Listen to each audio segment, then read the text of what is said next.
Yo, what's up, y'all? Freeline Trucker Tie here. I'm gonna tell y'all the story about the first friend I made that was a truck driver outside of Prime, which was the first company I worked for.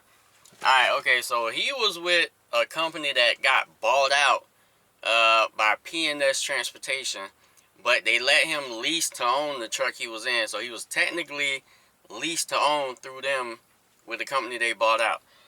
He was a short, fat, black guy. So even though I was at Prime and he was at P&S, we used to always be like within an hour or two from each other and shit. So one day he hits me up and he's like, "Yo, what you doing?" I said, "Shit, I just got empty in Arkansas, just chilling." He was like, "What part?" I told him what part. He was an hour and a half away. He was like, "Yo, let's go down hang out at my girlfriend's house in Memphis, Tennessee." I said, what truck stop we going to park the truck at? He said, "No, we're going to drive the trucks straight into the neighborhood." I said, "Let me get this straight. You want us to park 2 trucks and trailers in a neighborhood in Memphis, Tennessee?" He's like, "Yeah, it's going to be right there as soon as we come in. The house is going to be a couple yards away."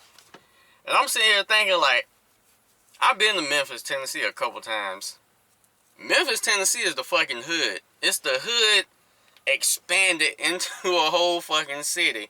So I was like, fuck it, alright, let's go. So we get there to the neighborhood, just like he said, as soon as you pull into the entrance of the neighborhood, it was enough space for 2 trucks and trailers to park. And the house was like literally right there, you could walk over to it.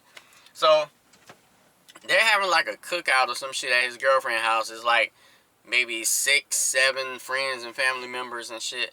So I'm sitting at the table outside talking to him and another guy, and they're telling me about the girl in the neighborhood who is fucking all the men, who's willing to fuck anybody. They was saying she will fuck anybody, anywhere, anytime, and she damn near already fucked all the men in the neighborhood. And I'm like, okay, alright. Lo and behold, right after that conversation ended, the girl they was talking about just walked into the fucking yard from down the street, and she walks to the table and says, "Hey there, everybody," and then she points at me and was like, "Who is him?" And the truck driver friend was like, "Oh, that's my homeboy, he's a truck driver too." And so she looks back at my truck and she said, "Is that your truck? I never been in a truck before."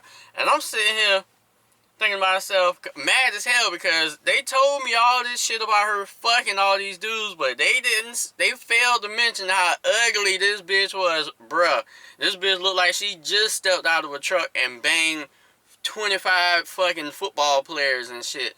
So I wasn't even about to take her up on that offer and shit. I told her ain't nothing in that truck but 2 seats. You ain't missing nothing. So, so she walks off and leaves and shit. So later on, my truck driver friend, he decides he wants to show me around Memphis, Tennessee in his sports car. So he go ask his girlfriend for the keys to his car so he can ride me around the city. For whatever reason, she tells him no, he can't. And that shit starts a whole fucking argument. And I never understood this shit when people get into a relationship, they like lose their rights to do shit with their own shit. I never understood that, because it was his car that he paid for and was paying the insurance on. So I didn't understand how she could tell him no with his own shit. But that started a whole argument, and then that started an even bigger argument with her family and friends and shit. And I'm sitting here outside eating my barbecue chicken like, man, I hope they calm the fuck down. So the brother-in-law, he was there, and then he left. So they called him back to try and defuse the situation. So the truck driver and the brother-in-law is talking. Next thing you know, they go from talking to yelling, and then from yelling to bam. And I'm like, what the fuck? The brother-in-law punched the truck driver in the face. Truck driver falls down. The brother-in-law, you can tell he didn't want to do it, but he wanted the argument to stop, and it did with a pow. So he left. And the truck driver was on the ground stunned that he got punched in the face by his own brother-in-law. And so he gets in the truck. And I'm just thinking to myself, like, okay, now he can calm down. He's in the truck. He's probably going to rest up from that damn jaw he just got rocked and shit. But no. he turns on the light and cranks up the truck. And I'm sitting here thinking to myself, like, I know damn well this motherfucker is not about to leave me in the neighborhood in Memphis, fucking Tennessee. And he was. So, once I see his wheels start to even roll just a quarter, I said, oh, hell no. He made me do something as a black man that I never did in my fucking life. I threw my fucking barbecue chicken on the ground. And then I ran to my fucking truck. But once I cranked that motherfucker up and started to chase behind him, a couple yards after he pulled off, he hits this big ass fucking branch. And it rolls down the top of his fucking trailer and falls right in front of my fucking truck. And I could not run that shit over because it was a big ass fucking branch. And I'm looking up as he's going farther and farther away out into the distance and shit.